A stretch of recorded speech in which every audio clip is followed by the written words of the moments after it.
हर हर महादेव। दोस्तों, प्रदोष व्रत पर करें इस कथा का पाठ, मिलेगा भगवान शिव का आशीर्वाद।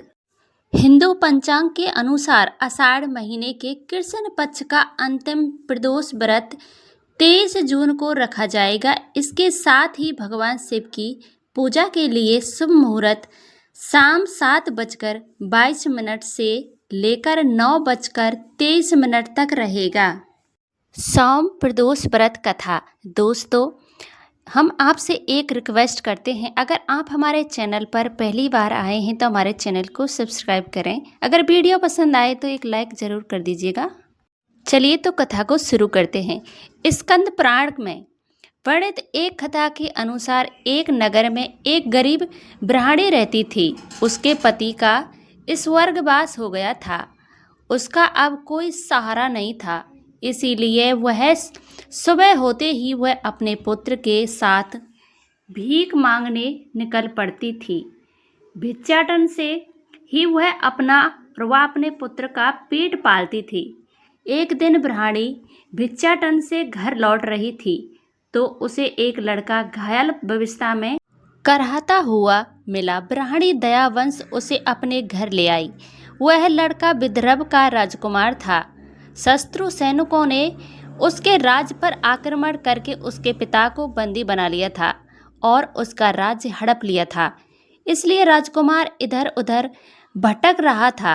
राजकुमार ब्राह्मण पुत्र के साथ ब्राह्मणी के घर रहने लगा। एक बार गरीब ब्राह्मणी दोनों पुत्रों के साथ ऋषि सौंडिल्य के आश्रम में गई। वहां उसने प्रदोष व्रत की विधि कथा सुनी और घर आकर उसने व्रत रखना आरंभ कर दिया। एक दिन की बात है कि दोनों बालक वन में घूम रहे थे।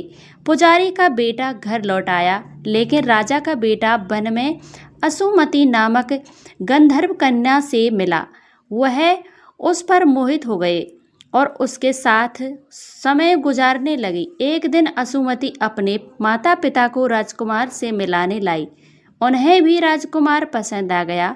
कुछ दिनों के बाद असुमति के माता पिता को भगवान शंकर ने इस पर में संदेश दिया कि राजकुमार और असुमति का विवाह कर दीजिए। उन्होंने वैसा ही किया।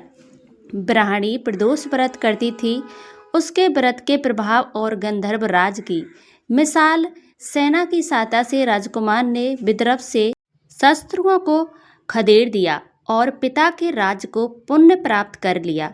युद्ध जीतने के बाद राजकुमार विदर्भ का राजा बन गया। उसने पुजारी की पत्नी और उसके बेटे को भी राजमहल में बुला लिया और आनंद पूर्वक रहने लगा। राजकुमार ने ब्रह्मपुत्र को अपना प्रधानमंत्री नियुक्त कर दिया। असुमति के पूछने पर राजकुमार ने उसे प्रदोष व्रत के बारे में बताया। इसके बाद असुमति भी नियमित रूप से प्रदोष व्रत करने लगी। इस व्रत से इन लोगों के जीवन में सुखद बदलाव आए। ब्राह्मणी के प्रदोष व्रत के प्रभाव से जैसे राजकुमार और ब्राह्मण पुत्र के दिन फिर से, वैसे ही शंकर भगवान अपने दूसरे भक्तों के दिन भी फेरते हैं।